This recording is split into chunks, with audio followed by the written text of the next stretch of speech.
Good morning students. आज हम bryophytes का वर्गीकरण पढ़ेंगे, क्लासिफिकेशन ऑफ ब्रायोफाइट्स। जैसा कि हम पिछले लेक्चर में पढ़ चुके हैं कि ब्रायोफाइटा जो है ग्रीक भाषा के दो शब्दों ब्रायोन और फाइटोन से मिलकर बना है। ब्रायोन मतलब मॉस और फाइटोन मतलब प्लांट्स। ब्रायोफाइटा जो है वो एम्ब्रियोफाइटा वर्ग के सबसे सरल और प्रिमिटिव सदस्यों का ग्रुप है और पादप जगत में इन्हें जो है एल्गी और फंजाई और टेरिडोफाइटा के बीच में रखा गया है। हम ये भी पढ़ चुके हैं कि इस समूह में लगभग 960 वंश और जो है 24,000 जो है स्पीशीज हम अभी तक जान चुके हैं, जो कि विश्व के वर्ल्ड के सभी हिस्सों में पाई जाती हैं।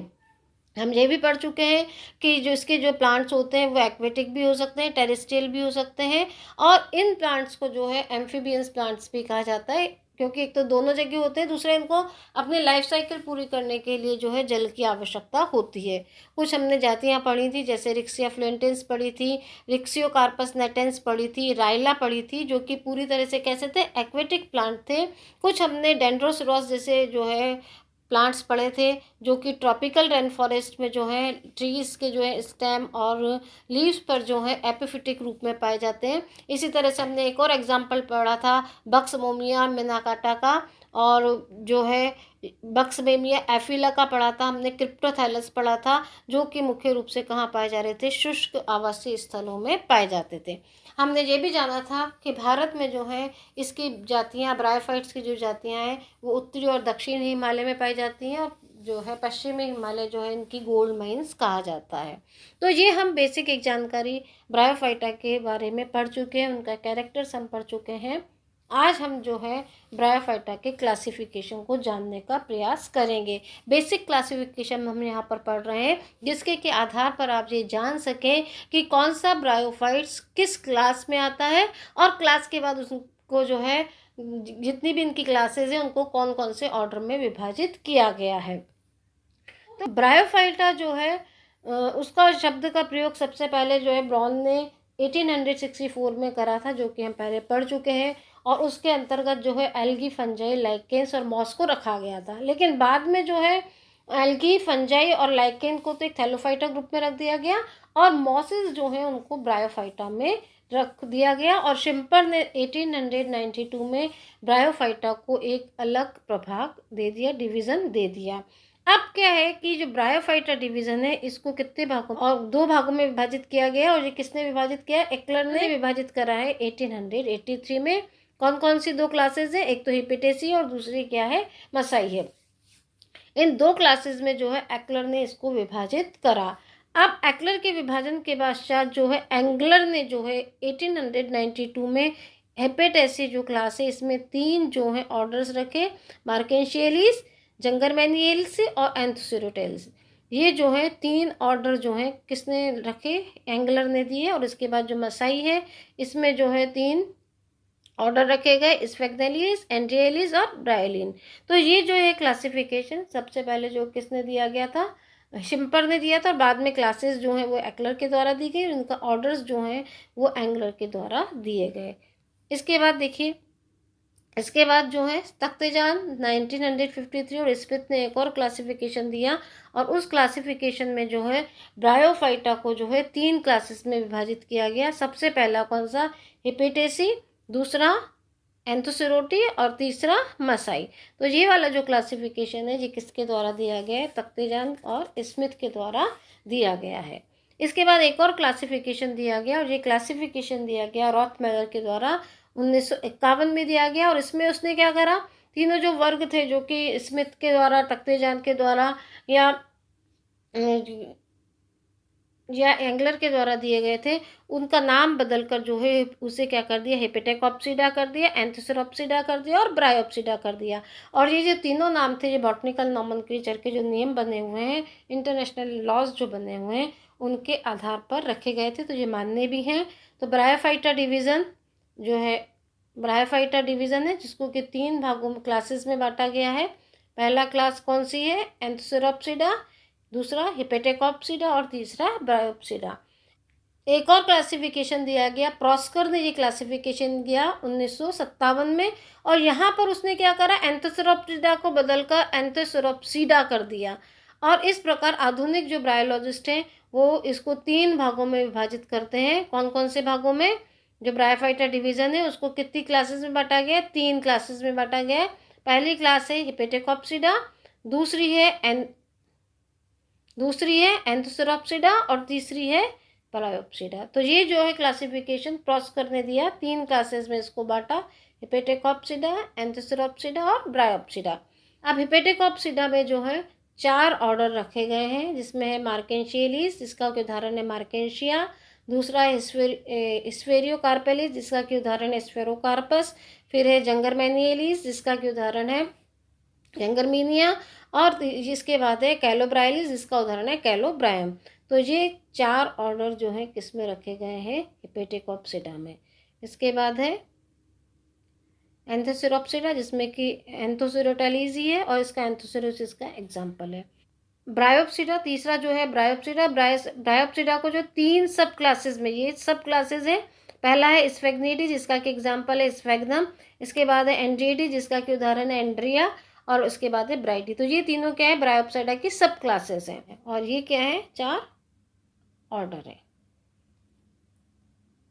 इसके बाद एक जनरल क्लासिफिकेशन है, जिसको कि हम यहाँ देखने की कोशिश करेंगे। ब्रायोफाइटा डिवीजन और उसके बाद उसकी 3 क्लासेस। सबसे पहले क्लास हिपेटिकोप्सिडा, इनको लीवर वर्ड भी कहा जाता है। लीवर वर्ड क्यों कहा जाता है इन्हें? क्योंकि इसकी जो इस हिपेटिकोप्सिडा वर्ग के अधिकांश सदस्य जो हैं वो लीवर संबंधित बीमारियों में काम में आते हैं, इसलिए इनको लीवर वर्ड भी कहा जाता है। दूसरा है एंथोसेरोप्सिडा और तीसरा है ब्रायोप्सिडा।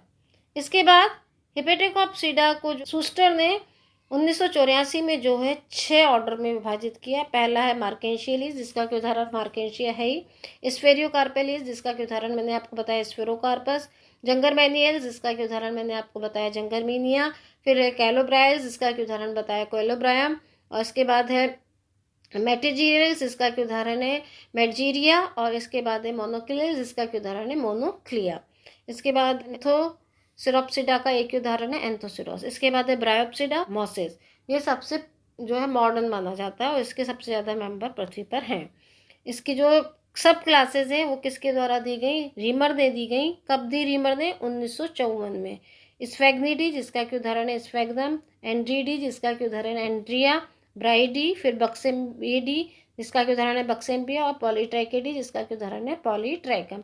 तो ये जनरल सा क्लासिफिकेशन हमने पढ़ा। अलग अलग क्लासिफिकेशन अलग अलग वैज्ञानिकों के द्वारा दिए गए हैं, लेकिन हमें एक सामान्य क्लासिफिकेशन, सामान्य वर्गीकरण पता होना चाहिए, जिसके के आधार पर हम ब्रायोफाइटा को किन ऑर्डर में बांटा गया है, किन क्लासेस में बांटा गया है, उसके आधार पर जो है हम प्लांट की आइडेंटिफिकेशन कर सकें और उसको एक निश्चित समूह में रखने की कोशिश कर सकें। तो एक जनरल क्लासिफिकेशन ये आपके सामने है, जिसके कि 3 क्लासेस हैं, हिपेटिकोप्सिडा, एंथोसेरोप्सिडा और ब्रायोप्सिडा। इन जो है तीनों क्लासेस के हम मेन कैरेक्टर हम यहाँ पर जानने का प्रयास करेंगे, ताकि आप उनको पहचान सकें। तो सबसे पहले है हिपेटिकोप्सिडा। अब हिपेटिकोप्सिडा जो है इस वर्ग में लगभग 280 वर्ष और जो है 8500 जातियाँ आती हैं। जीवन चक्र की प्रमुख अवस्था गैमेटोफाइट है। प्लांट बॉडी डॉर्सीवेंट्रल, थैलॉइड और फोलिएज होती है। प्लांट बॉडी लोब्ड होती है, डाइकोटोमस प्लांट होती है। इस तरह से देखें आप रिक्सिया और मार्केंशिया में क्या होता है? इस तरह से रिक्सिया और मार्केंशिया में इस तरह से जो है द्विशाखित हो जाती हैं, डाइकोटोमसली ब्रांच्ड इनकी स्ट्रक्चर होती है, थैलॉइड होती है। राइजोइड्स वेंट्रल सरफेस पर होते हैं और स्केल्स भी पाए जाते हैं। ये देखिए राइजोइड्स जैसा कि हम पहले लेक्चर में पढ़ चुके हैं। राइजोइड्स क्या होते हैं? जड़ की तरह काम करते हैं, जड़ें नहीं इनमें पाई जाती, उसकी जगह जो है राइजोइड्स होते हैं और ये इसको जो है स्थिरता प्रदान करने का काम करते हैं। अब ये राइजोइड्स हमने वहाँ पढ़े थे कि स्मूथ भी हो सकते हैं, ट्यूबरकुलेटेड भी हो सकते हैं। मैकेनिकल टिश्यूज एब्सेंट होता है, क्योंकि प्लांट बॉडी बहुत जो है सॉफ्ट होती है, किसी भी तरह के मैकेनिकल टिश्यूज इसमें नहीं पाए जाते हैं। वेजिटेटिव रिप्रोडक्शन, इसमें कई तरह से जो है हिपेटिकोप्सिडा के जो सदस्य हैं उनमें कई तरीके से वेजिटेटिव रिप्रोडक्शन हो सकता है, चाहे वो बाय मीन्स ऑफ गैमा हो, चाहे वो जो है किसी तरह से एडवेंशियस ब्रांचेस निकलने की वजह से हो, चाहे वो हो किसी भी जो टिप एरिया है एपिकल जो है एपिकल जो बड होती है ये अलग होकर नए प्लांट का निर्माण करती है। ओल्ड जो पार्ट है जैसे रिक्सिया में अलग हो जाते हैं, एक नए प्लांट का निर्माण करते हैं। तो वेजिटेटिव रिप्रोडक्शन कई तरीके से हो सकता है। मोनोशियस और डायोशियस दोनों तरीके हो सकते हैं। मोनोशियस का उदाहरण है रिक्सिया जिंजेटा और डायोशियस का उदाहरण है रिक्सिया इंडिका। तो दोनों तरह के हो सकते हैं। रिप्रोडक्शन ऑर्गन डॉर्सल सरफेस पर होते हैं, एम्बेडेड होते हैं। ये देखिए आप, एंथ्रेडियम जो होता है, जो रिप्रोडक्टिव ऑर्गन होते हैं वो थैलस में अंदर धसे हुए होते हैं। इसका जो स्पोरोफाइट होता है बहुत सरल भी हो सकता है, या फिर जैसे कि मार्केंशिया में होता है वो थोड़ा सा जो है कॉम्प्लेक्स हो सकता है। फुट सीटा कैप्सूल में विभाजित हो सकता है। और रिक्सिया में बहुत सिंपल सा स्पोरोफाइट होता है। कॉल्यूमेला एब्सेंट होती है। इलेटर्स पाए जाते हैं। और इसकी जो कैप्सूल होती है, फुट सीटा कैप्सूल होता है, तो कैप्सूल की जो वॉल होती है उस पर किसी प्रकार के रंध्र नहीं होते। स्फुटन जो है अनिश्चित होता है। और स्पोर जो है अंकुरित होकर नए युग्मोद्भिद का निर्माण कर लेते हैं। तो रिक्सिया, मार्केंशिया, पीलिया आदि जो है किसके उदाहरण है? हेपेटेकोप्सिडा जो है क्लास के एग्जाम्पल है। और ये मेन कैरेक्टर्स उससे होते हैं हेपेटेकोप्सिडा क्लास के, जिससे कि हम इस वर्ग को समझ सकते हैं। तो अभी हमने पढ़ा हेपेटेकोप्सिडा, अब हम इसकी दूसरी क्लास पढ़ेंगे एंथोसिरोप्सिडा। अब एंथोसिरोप्सिडा क्या? एक तो ब्रायोफाइटा का सबसे छोटा समूह है, सिर्फ 6 वंश और 300 जातियाँ इसकी पाई जाती हैं। जो युग्मोद्भिद प्लांट बॉडी होती है चपटी होती है, लोब्ड होती है, थैलोइड हो सकती है, राइजोइड स्मूथ होते हैं। जबकि हमने जो है हेपेटेकोप्सिडा में पढ़ा था कि दोनों तरह के जो है राइजोइड्स होते हैं, स्केल्स नहीं पाए जाते हैं। जबकि हेपेटेकोप्सिडा में स्केल्स पाए जा रहे थे। इसकी इंटरनल स्ट्रक्चर जो थैलस की होती है होमोजीनियस होती है, मतलब यहाँ पर टिश्यूज़ में डिफ्रेंशिएशन नहीं होता। जबकि हिपेटेकोप्सिडा में क्या होता है कि इंटरनल जो स्ट्रक्चर होती है उसमें सेल्स जो है फोटोसिंथेटिक रीजन और स्टोरेज रीजन में डिवाइड होती हैं, जबकि यहाँ पर नहीं होती हैं। अपर एपिडर्मिस पर एयर पोर नहीं पाए जाते हैं, लेकिन लोअर जो एपिडर्मिस होती है उस पर स्लाइम पोर्स प्रेजेंट होते हैं। और क्लोरोप्लास्ट होता है उसमें जो है पायरेनाइट्स पाए जाते हैं। और इसका जो स्पोरोफाइट होता है वो सिलेंड्रिकल हो सकता है, फुट सीटा कैप्सूल में विभाजित होता है। जबकि वहाँ रिक्सिया में सिंपल तरह का था। इलेटर्स प्रेजेंट होते हैं लेकिन थिकनिंग बैंड नहीं होते। तो जब थिकनिंग बैंड नहीं होते तो इस तरह के इलेटर्स क्या कहलाते हैं? सूडो इलेटर्स कहलाते हैं। तो ये एंथोसिरोप्सिडा का एक मेन कैरेक्टर है, प्रेजेंस ऑफ सूडो इलेटर्स। तो ये एंथोसिरोप्सिडा के मेन कैरेक्टर है। ये आप इसका एंथोसिरोप्सिस का एग्जाम्पल है। ये थैलस आप देखिए, इंटरनल स्ट्रक्चर को जब हम देखेंगे तो यहाँ पे कोई स्टोरेज रीजन या फोटोसिंथेटिक रीजन में विभाजन नहीं है। इस तरह की स्ट्रक्चर पाई जाती है। और ये आप देखिए इसके सूडो इलेटर्स पाए जाते हैं। तो एंथोसिरोस जो है किस क्लास का एग्जाम्पल है? एंथोसिरोप्सिडा का एग्जाम्पल है। इसके बाद तीसरा आता है ब्रायोप्सिडा। ये ब्रायोफाइटा वर्ग का जो है सबसे बड़ा वर्ग है। 600 वंश और 14,504 लगभग जातियाँ पाई जाती हैं। जो गैमेटोफाइट होता है, प्लांट बॉडी की दो अवस्थाएं होती हैं, एक तो प्रोटोनेमा हो सकती है, लीफी स्टेज भी होती है। लीफ स्टेज में होता है ये।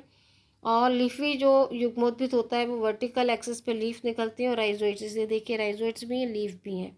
और लीफ स्मॉल होती हैं, सेसाइल होती हैं। एंटायर इनका जो मार्जिन होता है वो एंटायर भी हो सकता है और सीरिएट भी हो सकता है। राइजोइड जो है ब्रांच्ड होते हैं और मल्टी सेलुलर होते हैं। जो इनके नीचे देखिए अब राइजोइड्स नीचे जो दिख रहे हैं वो ब्रांच जो है बहुकोशिकीय हो सकते हैं, ब्रांच्ड हो सकते हैं। और इनकी जो सेल होती है उस पर ऑब्लिक पट पाए जाते हैं। डायोशियस और मोनोशियस दोनों हो सकते हैं। इनकी जो एंथ्रीडियम होती है वो क्लब शेप्ड होती है। स्पर्म ये देखिए आप बाईफ्लेजिलेट होते हैं और सर्पिल आकार के होते हैं।